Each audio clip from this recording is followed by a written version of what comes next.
This episode contains discussion of child murder and extreme religion. Listener discretion is advised. In late 2019, Kay Woodcock called local police and asked them to perform a welfare check on her 7-year-old grandson, JJ Vallow. She hadn't seen him in almost 2 months and couldn't get in touch with his mother or older sister. As investigators began to look into where JJ was, they found that his 16-year-old sister, Tylee Ryan, was also missing.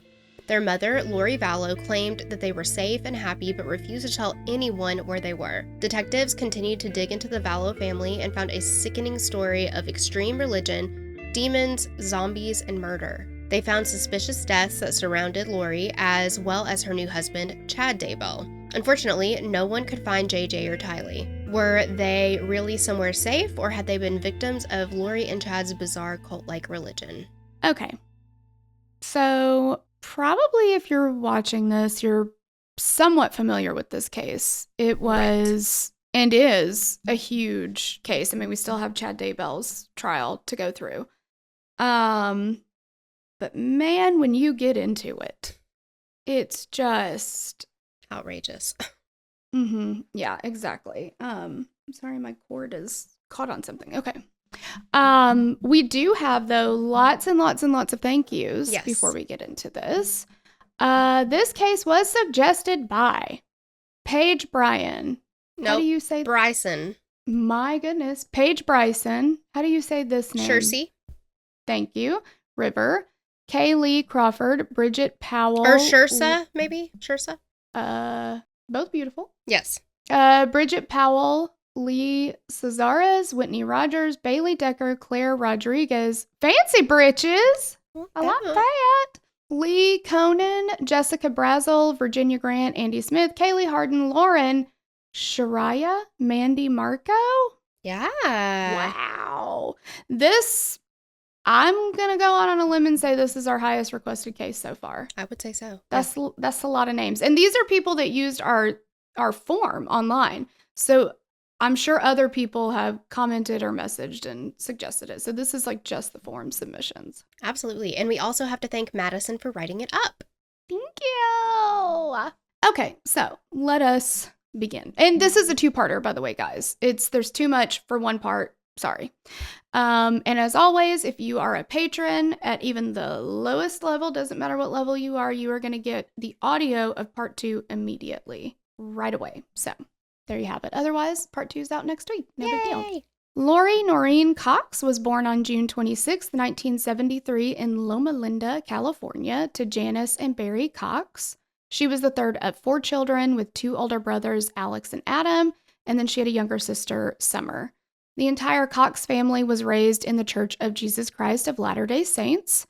Lori's faith was very important to her, and her family recalls how she loved the Book of Mormon and quickly took to it.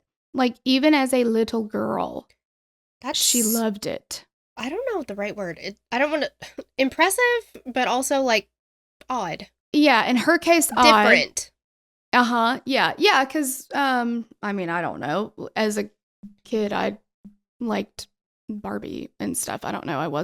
We weren't raised super religious, but still. But she definitely, like, it was one of those things that, like, out of all the children, she was the one that, like, was as a child quoting scripture and really studying it and stuff like that. And her siblings weren't necessarily that into it. It's probably why Jesus loved the little children, all the children of the world, especially Lori. Especially Lori. Mm-hmm. Mm-hmm. Yeah. Don't worry. She'll just tell you that if you don't know. In 1992, shortly after graduating high school, Lori married her boyfriend, Nelson Yanes. But this marriage did not last long. In 1995, she married another man named William LaGoya.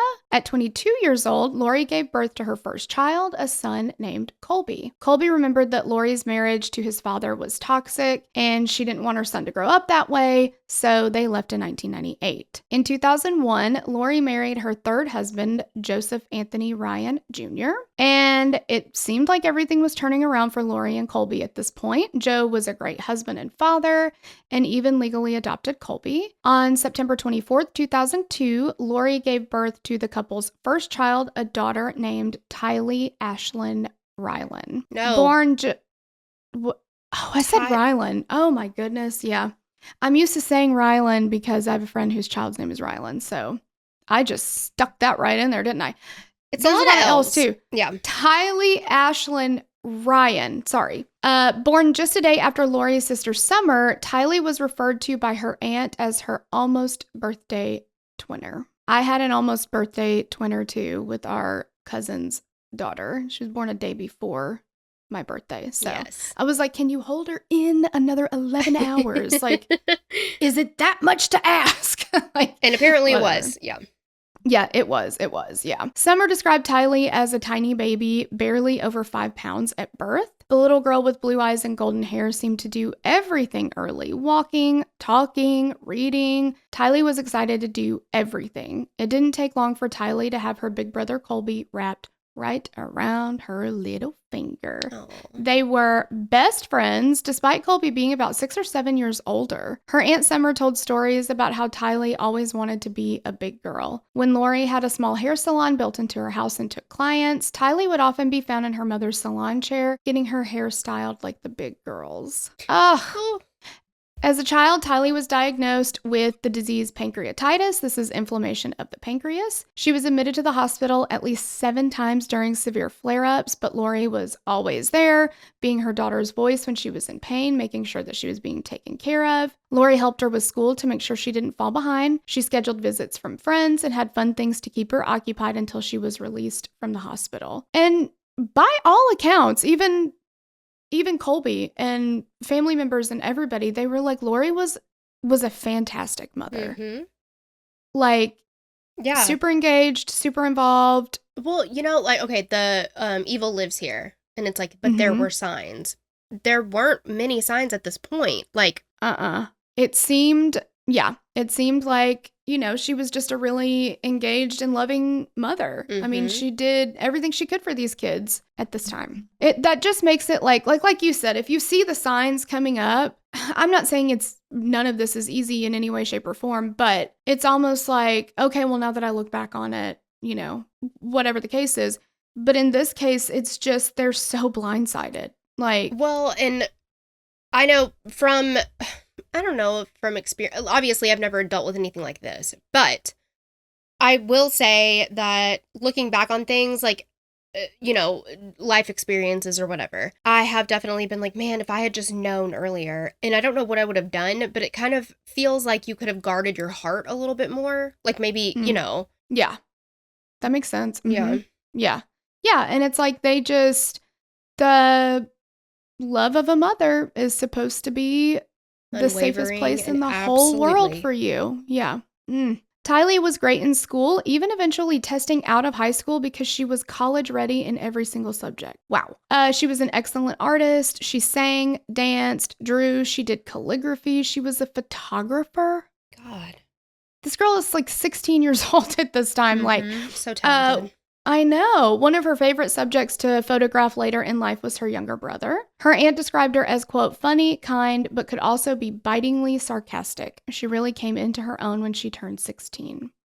So Tylee had her first job working at her uncle's chiropractic office, which helped her develop a great interest. I was actually going to let that one slide, but couldn't do it. Could not let that one slide. Which helped her develop a great interest in physical therapy and working with patients. One of her other passions was her faith. Like Lori, she grew up in the LDS church. She was a part of their young women's program and was an advocate for others to join the church. Tylee's aunt later described her by saying, quote, Tylee was sensitive, thoughtful, considerate, humble, generous, caring, and tough. She would have been the best mother as she loved children. Oh, that's just so sad. Her favorite color was a bright blue. She called it the color of Hawaii.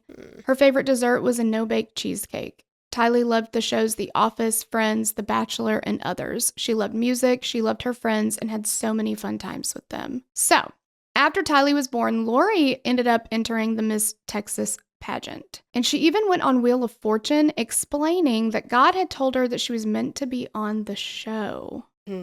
Okay, and she did enter the Miss Texas thing, and if you watch, there's like a Netflix thing on this, there's a bajillion datelines. I mean, they were putting them out as the case was developing and like all that kind of stuff. So there's a lot of information out there on this case. You can see her entry. I don't know, part of what she did with the pageant and stuff like that. There was one question that they asked her, which is just so chilling now.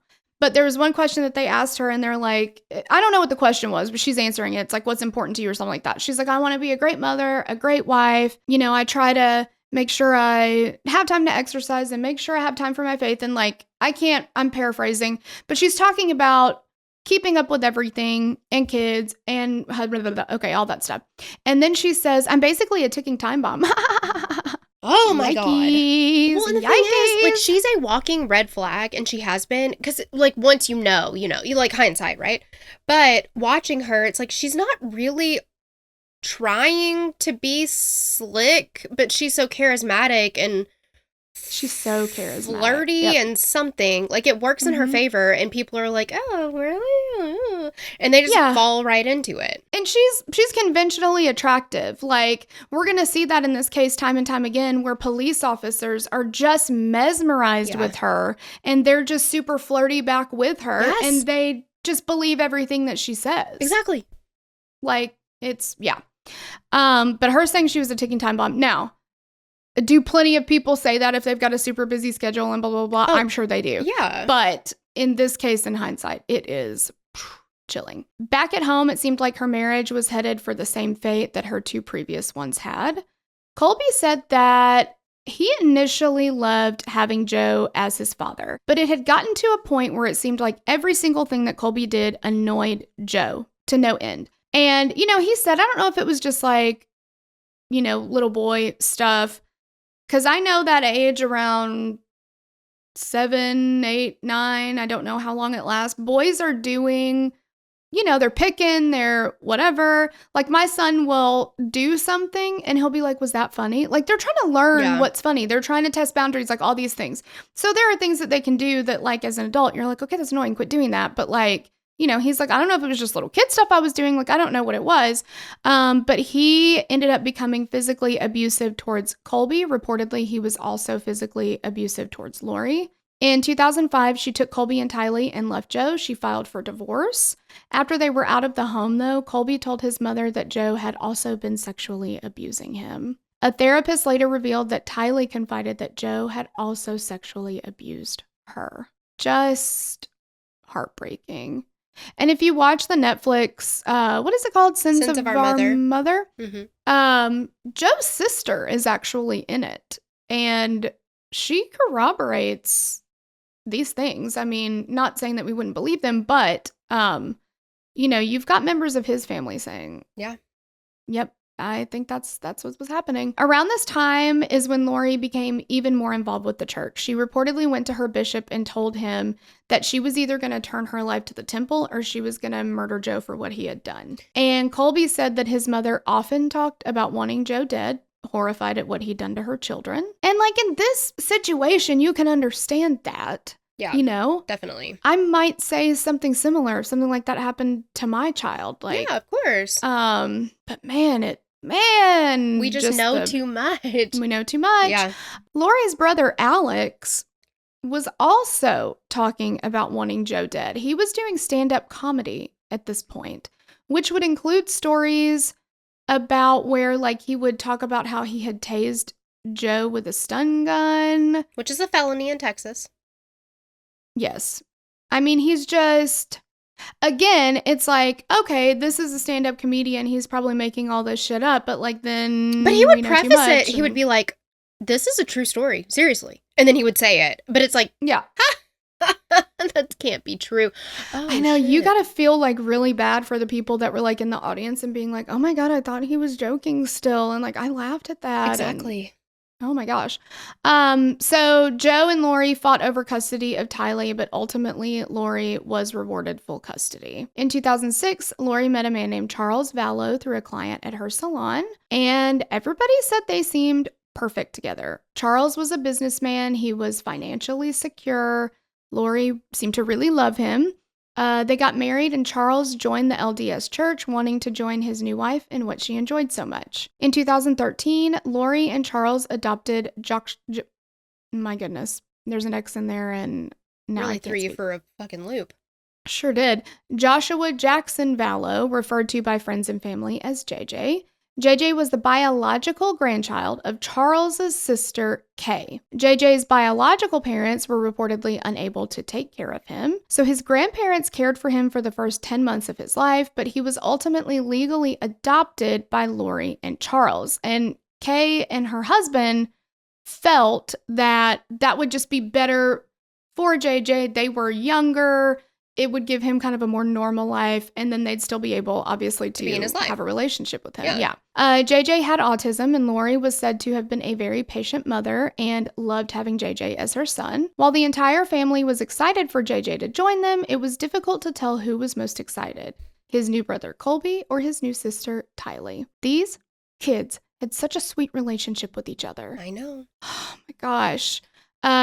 Both siblings were ecstatic to have a younger brother. Tylee helped care for JJ, and she would even sometimes jokingly refer to him as her son. She's like, "This is my son," and I don't know, it's just really sweet.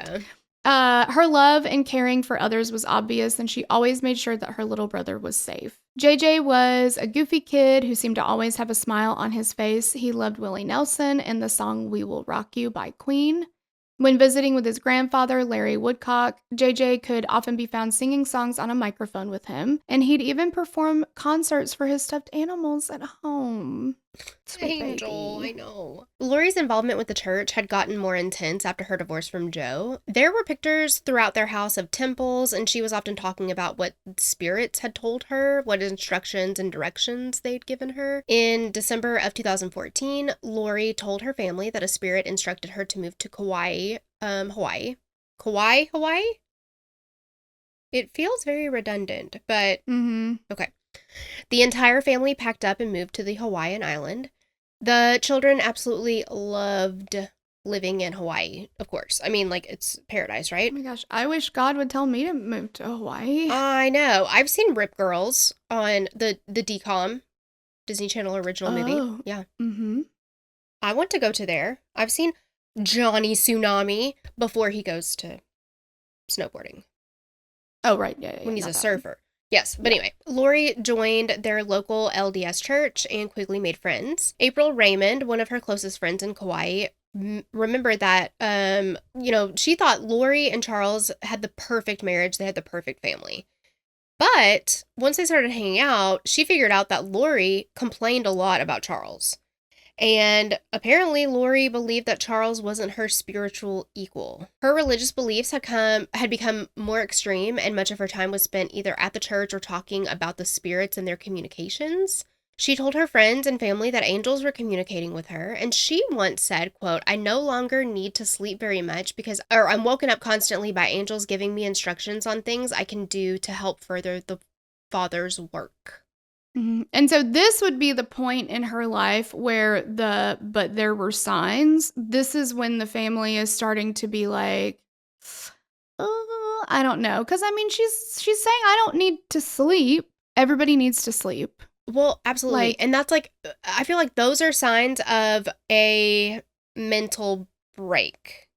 Yes. We've seen and we've covered, it. We've covered other cases where this is what happens. You get super religious sometimes, but we've covered cases that they have. You don't sleep a lot.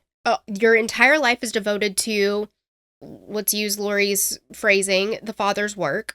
It's just, I don't know. It's a slippery slope. I don't know. And then you start deeming people less than, good, not bad, your spiritual. Yes, absolutely. In 2017, the Vallow family moved out of Hawaii and back to Chandler, Arizona. I feel like that would be a culture shock.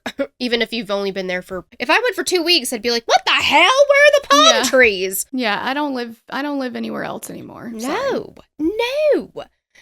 Colby, Tylee, and JJ were all sad to leave the island, understandably so, but not long after returning to Arizona, Colby reconnected with an old school friend, named Kelsey.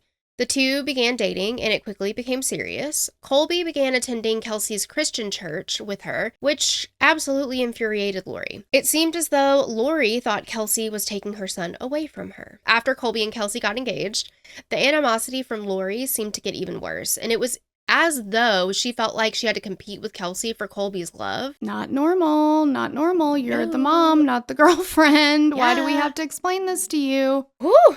Colby recalled his mother saying strange things, even once telling Kelsey that Jesus loved Kelsey, but he loved Lori more. And that's that what I'm Jesus talking told about. her that. Yeah. Jesus loved the little children, all the children of the world, especially Lori Vallow. Yeah. Yeah. And that came directly from the big man upstairs. He was like, Lori, I love Kelsey. Fine. She's fine. She's okay. Yeah, She's yeah. whatever. I love you the most. Tell Kelsey that I said this. It's like God handed Lori a note to pass to Kelsey. Exactly. So ridiculous. And also very convenient. Like, oh my me. Like, if I heard voices from God, I'm pretty sure the voices that I would want to hear are, Tori, you're killing it. Mm-hmm. You're doing great. Mm-hmm. And Love you the also, most. yeah, you're my favorite. Love Yeah. you, bye. So at the wedding, Tylee was noticeably absent. So the family were taking family photos, and Colby and Kelsey were like, well, where the hell is Tylee? Like, she's supposed to be here. And Lori was like, oh, she's on a ski trip. So, Excuse me? yeah, in my experience, I've only had the one wedding, but it's not something that you throw together last minute, typically. So, sometimes you have to work around, I don't know, football games. Sometimes you can say, oh, I was going to go out of town or I have a vacation, but I'm going to move that because I've got a year, 6 months, whatever amount of time to be like, I have to go to this wedding, you know? Mm-hmm. And my sibling's wedding, like, Yes! you know for a fact with how close they were that Tylee would have wanted to be at that wedding. She would have never, ever missed unless she was forced to. Yeah. Exactly. So after the wedding, things changed even more so with Lori. She became much more focused on the end times. Again, a very, very clear sign of a psychological break. And she'd also become extremely engrossed in the writings of a man named Chad Daybell, later described as a, quote, apocalyptic writer. Okay. Now we have to talk about Chad Daybell. I don't want to. Can we not? I know, right? Forget Chad Daybell. See, Okay. and the hardest thing for me is, personally, when you say his name, I think I envision him. And I hate that fucking guy. Do you remember when we first started the show, this is one of our back catalog episodes, which if you want our first 44, you can go to killerqueens.link/OG and get them. But Shameless for free. But there was one where we talked about a guy, yikes, I'm forgetting his name now, Todd Colehep. And Wow. we were talking about him and we said, like, go to our Instagram and find this post and type woof, because he just looked like a derpy derp. Like, we hated him, hated his face and everything. And I remember seeing those comments come in, and like every once in a while we'll get a notification and it'll just say woof. And I'm like, I know which post that's on. It's so funny. But I love it. we can do the same thing. You can woof on Chad Daybell. Woof. Yeah. Woof, goon, whatever you disgust. I don't. Derpity derp derp. Yeah. Well, he's just. And okay, listen, I don't mean. No, I'm going to give hate where hate is due, okay?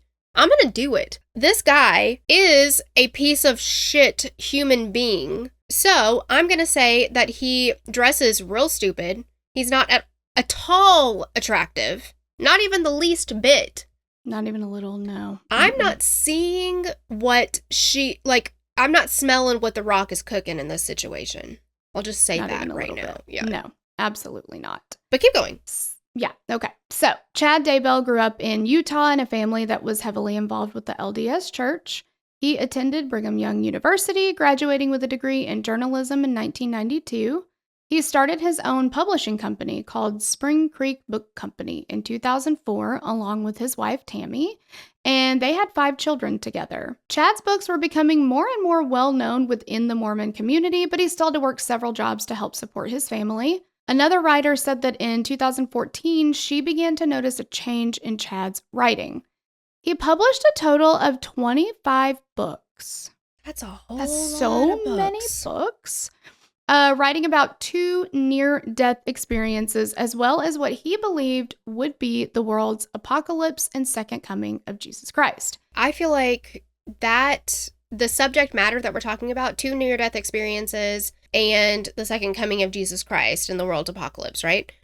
The extent of my knowledge on those things, now I haven't lived through 2 near-death experiences, thank goodness, but 2 books tops. How do you keep on with that? Yeah, how do you squeeze 25 books out of that? That's what I'm saying.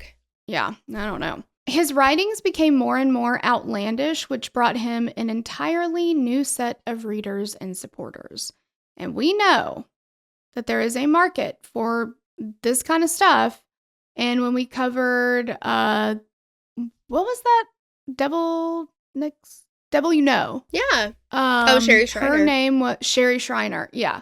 Like, she had people that still consume her content. Like, it's almost like the more outlandish it is, the more people get sucked into it, which is yeah. Terrifying. Mm-hmm. Chad said that after having his 2 near-death experiences, he was able to be in 2 different worlds at once, okay? Like heaven and not heaven, okay? On his official website, Chad's book, Living on the Edge of Heaven, describes his experiences, quote, "When Chad Daybell was 17 years old, he had a near-death experience while cliff jumping. He crossed into another dimension and realized there was a world beyond this one. A second near-death experience in his early 20s was much more in-depth. He was hit by a monstrous wave at La Jolla Cove in California. While his body was being tossed by the wave, his spirit was visiting with his grandfather, who showed him future events involving his still unborn children. This accident caused his veil that separates mortal life from the spirit world to stay partially open, so he often feels as if he has a foot in both worlds." See, I'm not getting that. 2 near-death experiences, but surviving. Hats off to you. That's a tough break. One could argue, though, it's kind of Final Destination-y. Like, maybe it's just your fucking time. Like, 17 in the early 20s? That's, 5 years tops? Mm-hmm. Like, damn. Like, why won't you die? I know. I wonder what the world would be like. What the would Lori still... I don't know. She was exhibiting an a lot of person signs. Yeah, she was getting really. I think if she hadn't found Chad, she would have found like a Charles Manson. Yeah, probably. You're right. So Lori, of course, became one of the biggest supporters of Chad's writing. She fully believed what he wrote about the end times coming, his extreme religious views. Lori began preparing for the end of the world. She started stocking up on food, tents, other supplies. Her brother Alex seemed to support his sister and her beliefs, and he was also heavily involved with the LDS Church. Fucking Alex, man. I know we're going to talk about it, but like, I have the feelings. Mm-hmm. Lori started a podcast with another church member, Melanie Gibb. The podcast was called Feel the Fire and was part of the Preparing a People podcast network. Just really, really quickly. The PPP. Well, yes. Of course. Oh, no, the PP, Preparing a People. PP. No. Podcast.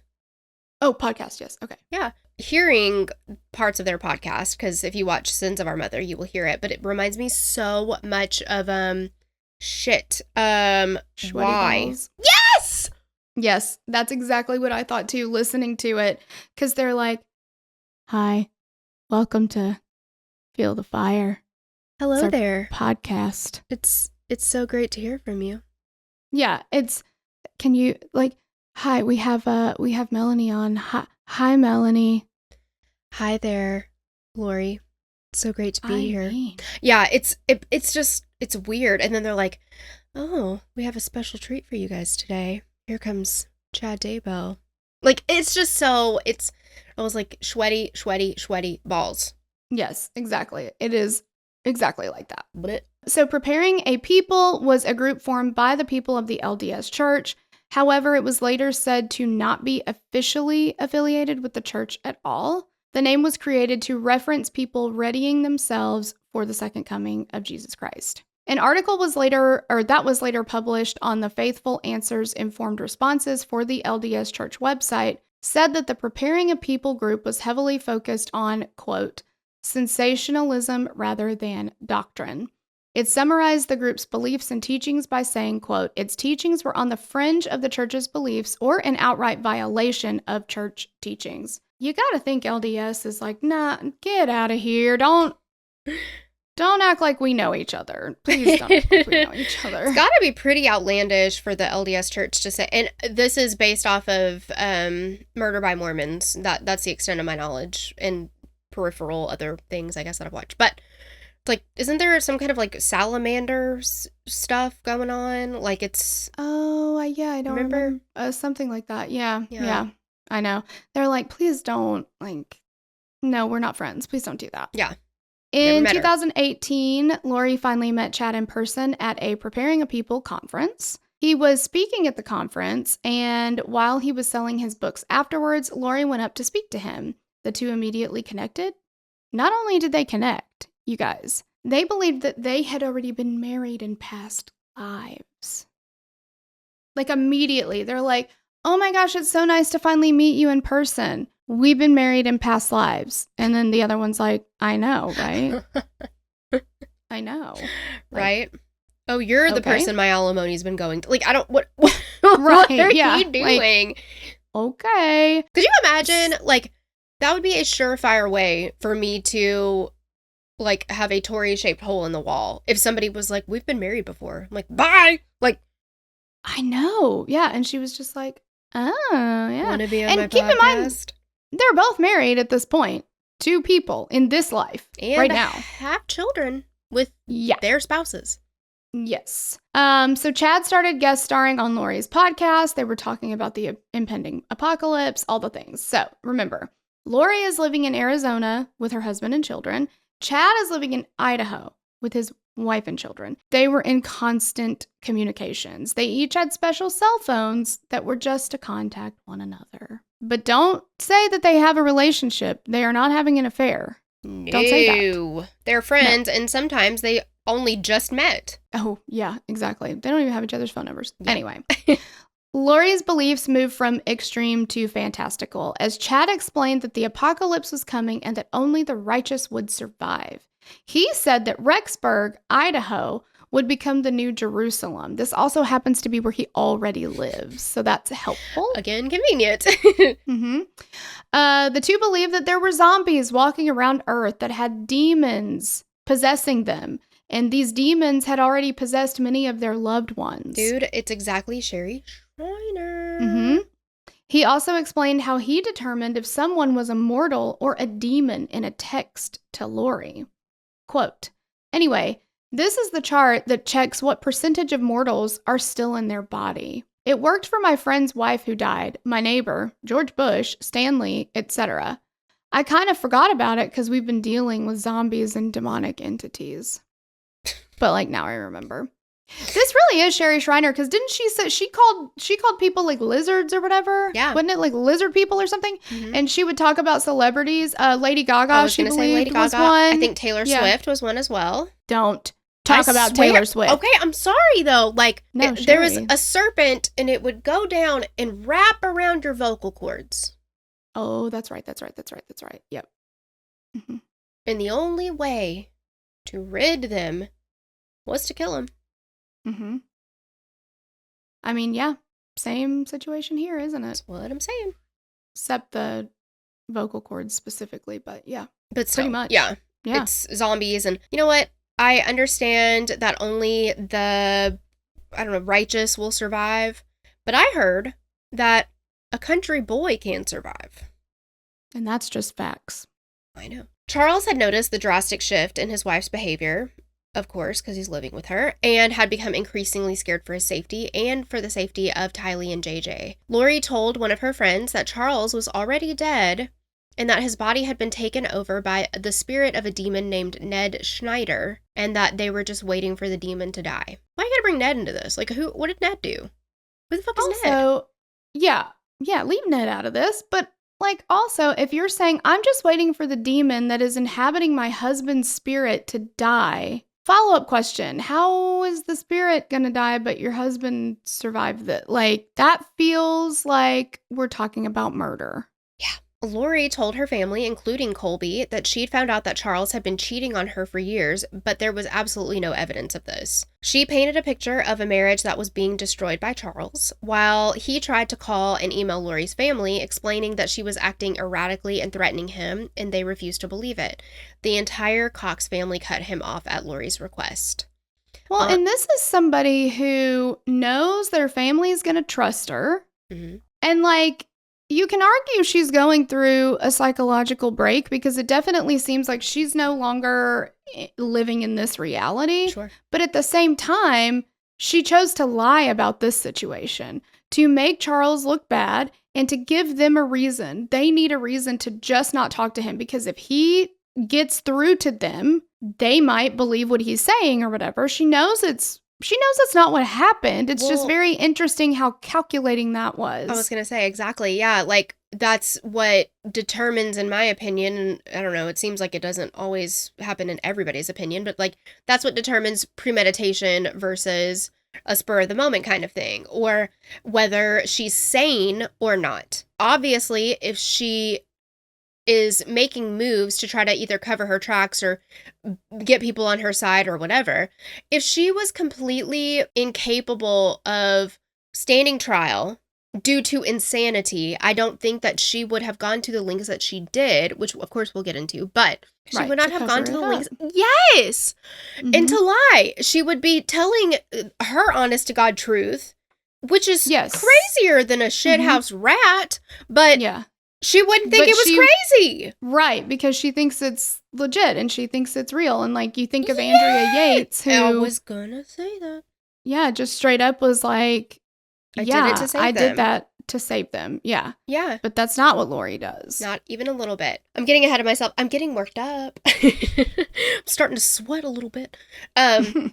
On January 20th, 2019, when Charles attempted to return from a business trip in Houston, he found that his return ticket had been canceled. And when he finally made it back to Arizona, Charles learned that his truck had been removed from the airport parking lot.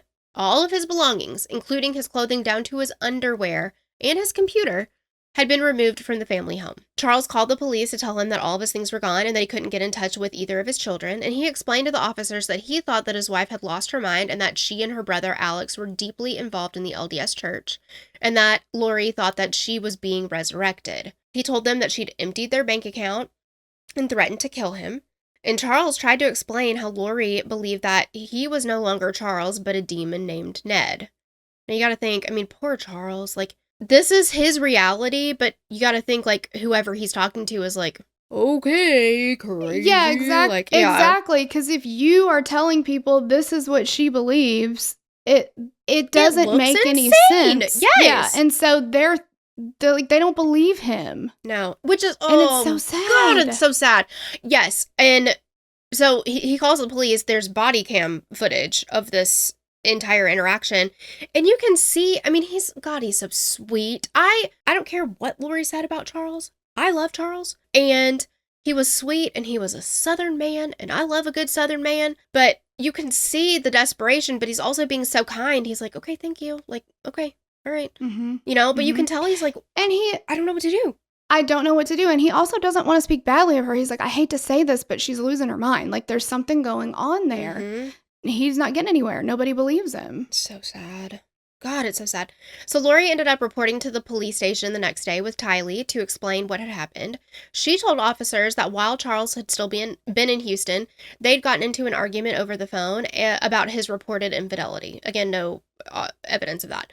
Lori said that she told Charles that when he arrived home, that everything would be gone and that she'd be taking the kids to spend the night in a hotel. Officers who were clearly, I mean, this is where they are like enamored by her. They're like, oh my God, she looked at me. Like, it's gross.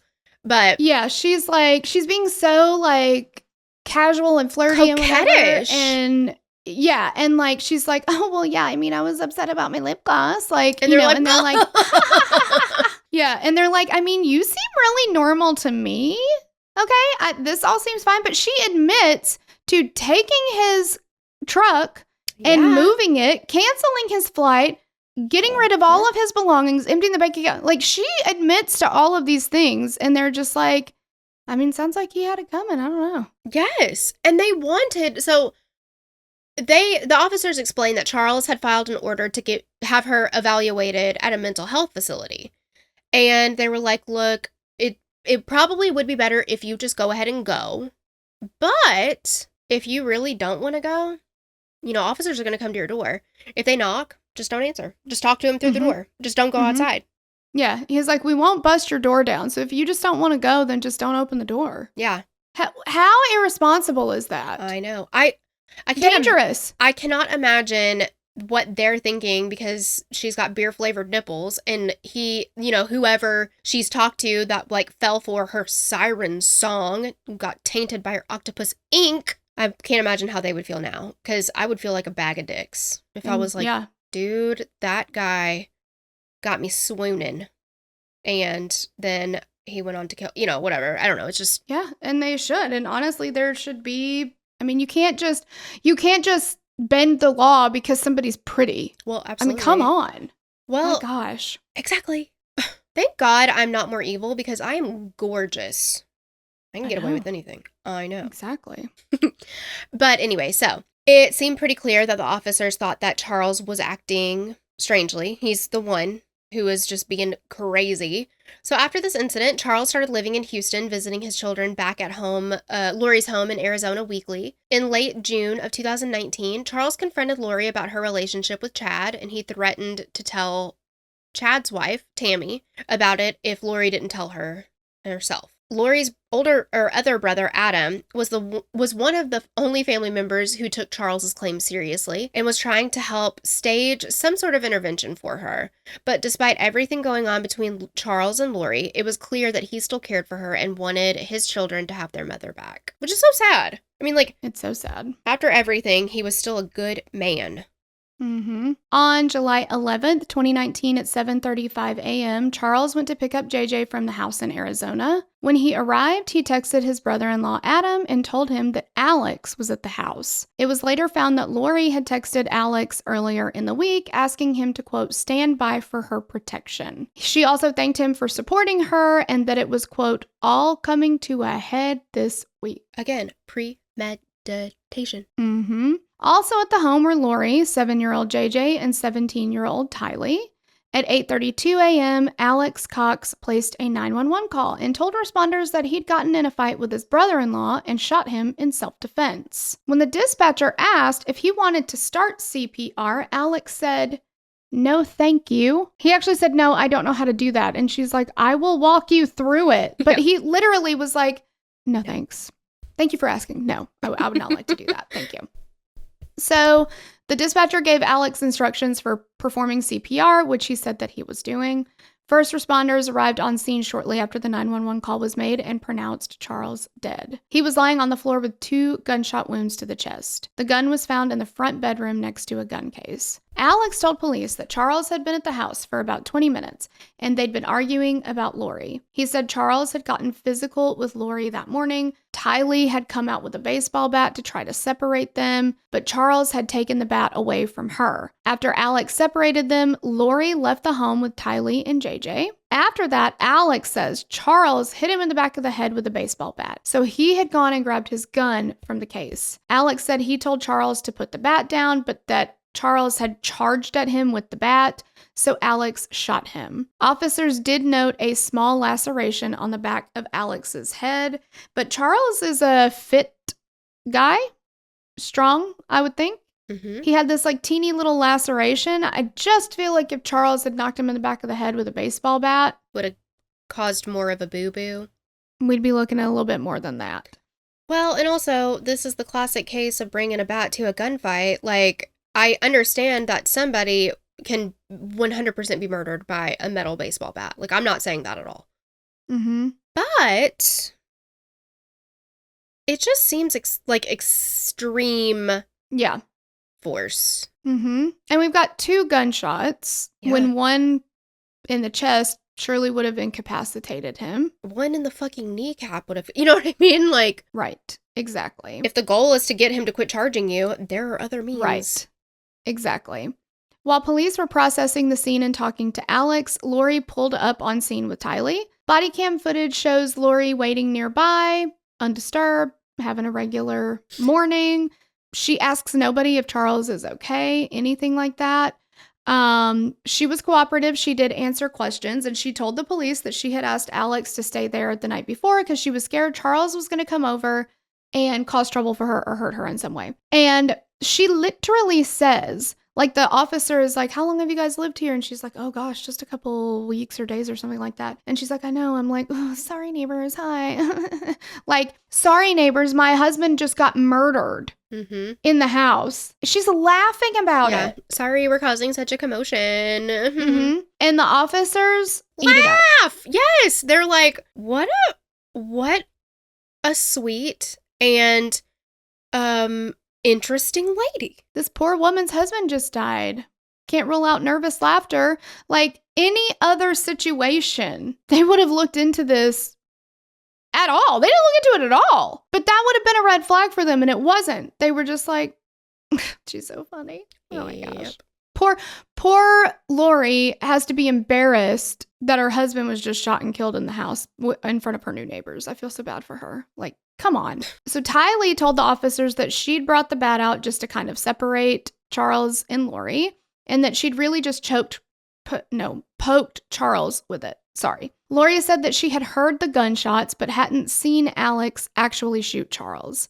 Then she saw Charles on the ground and said that she just went into mom mode. Like, I have to get the kids out of here. I got to get them to school, all that. After leaving, Alex called Lori and asked, was she taking JJ to school? And she said, yes, and go ahead and call 911. So as investigators looked more into exactly what happened, they found that at 7:49 a.m., Lori left the home. Listen to this. Okay, if she did leave and say, I got to get the kids out of here, they don't need to see this, all that kind of stuff. Understandable. Yeah. I would have expected her to leave in her own vehicle. 100%. Whatever it is that she brings the kids to school in every day. What does she leave in? Charles's rental car. Like, one would think if you have no idea how the outcome of that altercation is going to go, Charles, you would think, would be leaving in that rental car because you're not like, oh, well, right? He's going to be dead by the end of this, so I'll just go ahead and take it. He won't need it anymore. Like, that's so bizarre. That is bizarre. And that raised no red flags to this police department. They weren't like, wait a second, why would you take his rental car? And she doesn't just, so she says she's heard gunshots and she leaves in his rental car, right? Which, like, oh my gosh. Then she takes the kids through the drive-thru at Burger King. She drops JJ off at school.